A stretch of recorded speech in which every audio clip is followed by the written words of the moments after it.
Daniel didn't sleep that night. He lay awake listening to Rita breathe, the anonymous note folded under his pillow like a stone on his chest.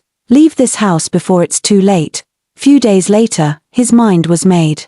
He would not argue with signs again. But he also knew money was tight, and moving in Lagos was not beans. He kept quiet, watching Rita move slowly around the room, one hand on her back, the other on her belly. "Are you okay?" he asked. "I'm fine," she said, but her voice was thin. He nodded, but inside, he was already counting. Transport, a small van, at least 1 month's rent somewhere else, even if it was small. He pushed the worry aside. Peace first. Money later. That afternoon, Rita's phone rang. It was her friend Amora. "Rita, please don't be angry," Amora began softly. "I know I've not been visiting. Your landlady told me you needed rest, that Daniel doesn't like too many visitors. So I stayed away. But something happened today and I had to call." Rita sat slowly on the bed. "What happened?" "I went to buy baby things for my cousin," Amora said. "At the market I met a woman who used to live on your street. She asked after you, said she'd not seen you in a long time. I told her you were still in that cellular house. I said we only talk on the phone now, and that you're yet to give birth. That things have been hard." Rita's throat tightened. And the woman changed," Amora whispered. Her face became serious. She said, "Tell your friend to leave that apartment if she wants to deliver safely. We have heard too many stories about that place. It kills joy slowly. Let her go anywhere, just not there." Silence sat between them. "Rita, please don't be angry," Amora continued. "I felt chills. I'm calling as a friend. Leave that house." Rita's eyes filled with tears she didn't want to shed. "Thank you," she said quietly. "Thank you for telling me." After the call, she sat still for a long time. Then she picked up the note from Daniel's pillow and held it next to her chest, as if comparing two voices saying the same thing. When Daniel returned from work, she showed him the call log and repeated Amora's words. He listened without interrupting, his jaw tight, eyes far away. "So it's not just us," he said at last. "Strangers can see what we refused to admit." Rita nodded. "I keep thinking we found peace here. But now I see. We only rented quiet, not peace." They started noticing what they had normalized. Money disappeared fast, even when they spent carefully. Friends kept forgetting to visit. Small plans collapsed for no clear reason. Laughter never lasted long in that house. "It's like we've been living with handcuffs," Daniel said. "Soft ones you can't see." Rita touched her belly. "And the baby? She's tired of waiting." They agreed, no noise, no quarrel, just leave. But how? Daniel did the sums at night on a piece of paper. Even with his promotion, savings were thin after hospital runs and small bills. He could beg a colleague for a short loan. He could sleep in a friend's room for a while. Rita could move to her mother's until he secured a place. "It will be inconvenient," he told her, "but it is not forever." "Inconvenience is better than bondage," she replied. They moved quietly that week. No sharing of plans. No selling of belongings. They packed in the evenings and stacked the bags behind the bed. Daniel called a friend to borrow a small van for Saturday before dawn. He told his boss he would be late that day. He called Rita's mother and said, "Get ready. She's coming to you for some weeks." On Friday night, he counted the cash again and kept it in his inner pocket. He placed the anonymous note on top of the pile of bags, one last reminder of a door God had already opened. They ate early and lay down without talking. Somewhere upstairs, someone dragged a chair. Rita closed her eyes and whispered, "Thank you," as if the baby could hear. "Tomorrow," Daniel said. "Before anyone wakes." They slept like soldiers waiting for a trumpet. Just before dawn, a soft rain began. Daniel rose, washed his face, and woke Rita gently. They lifted what they could carry. He went out for the first trip to the van. When he returned, he stopped at the door and looked back at the small room that had almost become their graveyard of joy. Rita stood in the middle, one hand on her belly, the other on the curtain she had chosen with such hope. "Don't cry," he said. "I'm not," she answered, wiping her eyes. "I'm breathing." They carried the last bag down the stairs. Rita paused at the gate, turned once, and let the silence of the compound pass through her. For months she had called this place peaceful. Now she understood peace had only been pressed on their mouths like a hand, keeping them quiet while their joy ran out. She faced forward. "Let's go," she said. Daniel opened the gate. They stepped into the morning. Rain misted the street as dawn loosened the night. Daniel backed the small van to the gate and killed the engine. He and Rita worked quickly and quietly, bag, box, baby things, the fan, the small gas cooker. No talk. No noise. On the corridor, one door clicked open. Madame Clara stepped out, wrapper tied neat, face calm like always. "Ah, you people are going out this early?" she asked, voice smooth. "Yes, Ma," Daniel said, steady. "We're changing environment.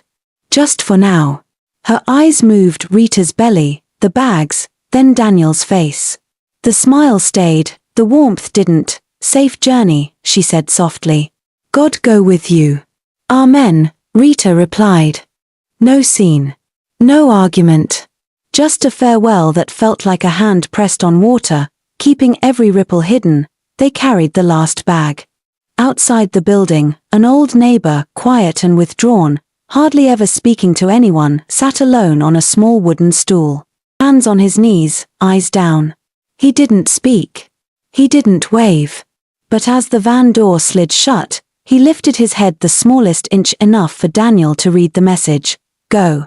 Don't look back." The compound gate groaned open. They stepped into a pale morning that smelled like wet dust and second chances. The plan was simple. Rita would go to her mother's place, rest, wait. Daniel would bunk with his colleague, Connell, for a few weeks, work extra shifts, find a room fast, then bring his wife home. It wasn't comfortable, but it was movement, and movement, today, felt like medicine. On the road, the city woke slowly, women dragging water, bus conductors arguing with empty air, a car smoke rising in curls. Rita leaned her head on the window and let her eyes close. She wasn't crying. She was emptying. They arrived at Mama's before 8.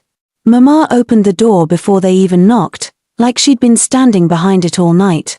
"My daughter," she breathed, gathering Rita in. "You came." Rita exhaled into her mother's shoulder. The air in the room felt plain and clean, like cold water. No heaviness. No waiting. Just space. Daniel set the bags down and forced a smile. "I'll go now. I'll call when I settle. Rest. Eat.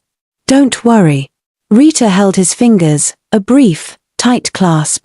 "Come back for us quickly." "I will," he said, and meant it.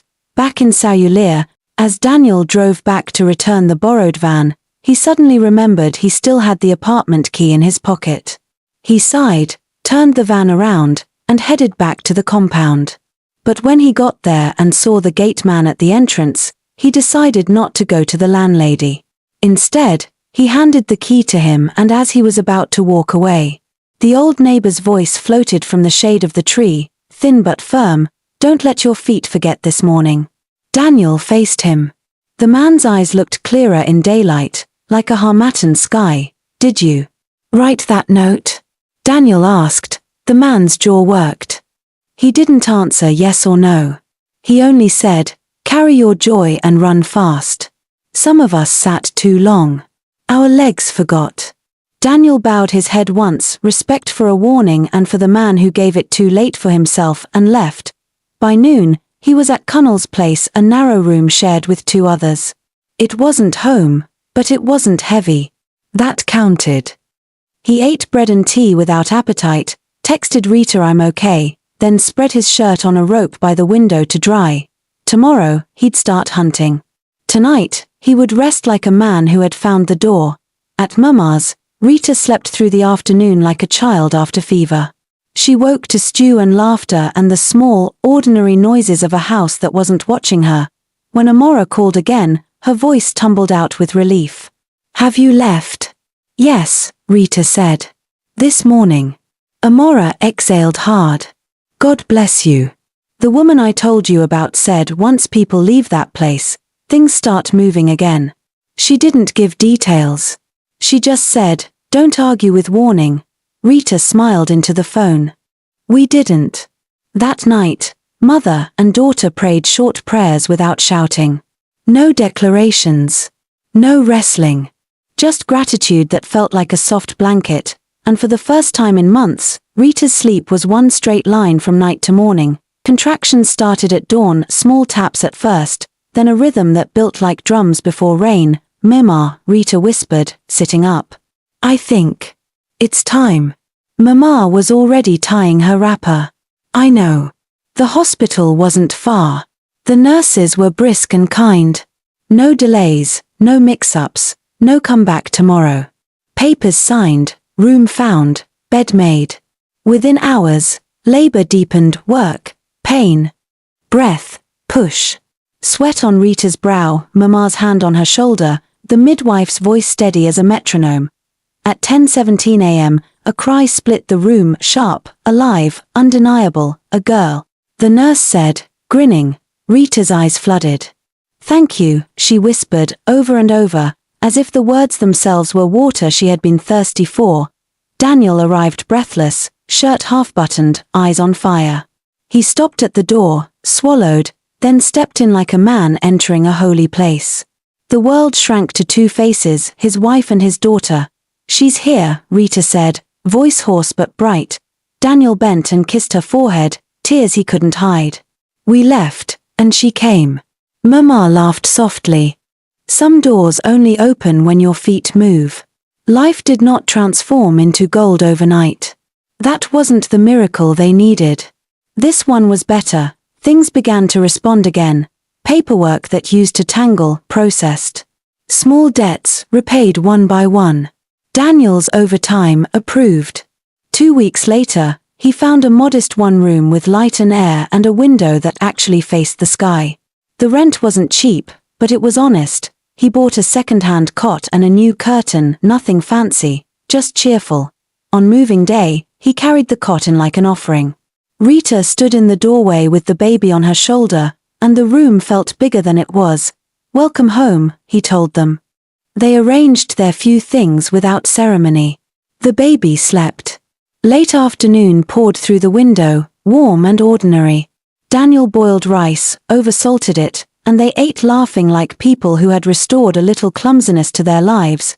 Amora visited the next weekend with diapers and loud stories. Mama came with soup and advice. A neighbor greeted them and meant it. No one watched too long. No one knocked every morning to inspect their smiles. The silence in the night was real silence, blank, harmless, empty of eyes. Sometimes, lying in bed, Rita would remember the corridor light and the way laughter died fast in the old place. She would pull her baby closer and breathe the new air on purpose. Like a lesson. Was it the house? She asked once, half to herself. Daniel didn't answer with theories or fear. He just took her hand. Whatever it was, it isn't here. She nodded. That was enough. One evening, as the sun folded itself behind roofs, Daniel stepped outside to buy water and saw a familiar figure by the roadside, the old neighbor from the former compound. Smaller now, it seemed, as if the months had eaten parts of him. Daniel greeted him. The man blinked, then recognized him. A faint smile. Your face looks different. Maybe it's the sleep, Daniel said. They stood a moment with the easy quiet of men who don't need clever words. Daniel reached into his pocket and pressed something into the man's palm, a folded note for food. Nothing dramatic. The man stared at it, then at Daniel. You ran on time, he said. Keep running when peace asks you to move. Daniel nodded. I will. They parted. The evening went on. Months later, Rita stood by the window swaying her daughter, the curtain fluttering against her arm. She thought of the night the paper slid under the door, of Amora's call, of the gate opening at dawn, of the first cry in the hospital. A simple line connected them all. When you left, things began. She kissed her child's forehead and whispered a promise she meant to keep. We won't stay where joy goes to die. Daniel came in with bread and suya. The ridiculous kind of feast you share when money is still shy but hope has become bold again. He set the food down, pulled Rita close by the waist, and touched their baby's tiny fingers. "Look at us," he smiled. "Still here." Rita smiled back wider than she had in a long time. "Not just here," she said. "Free." The fan turned. The room breathed. Night arrived without wait, and somewhere far away, in a compound where silence pressed too hard, another young couple carried their first bag toward a gate that knew both departures and returns. Perhaps they, too, would get a warning. Perhaps they would listen, but for Daniel and Rita, the lesson was already written. Peace is not a place, it's a decision, and sometimes, the bravest love is the one that moves its feet. Sometimes a house carries more than walls and windows, it carries energy, and not every energy is good. This story teaches a truth many people ignore: your environment affects your destiny. A home filled with bad energy will drain you emotionally, physically, and spiritually until you start shrinking into someone you no longer recognize. In life and in relationships, you don't always need loud signs before you walk away. Sometimes the only sign you get is the heaviness in your heart, the constant tears, the silent discomfort that refuses to leave, the feeling that you're always too much or not enough. Never wait for anyone's approval to protect your peace.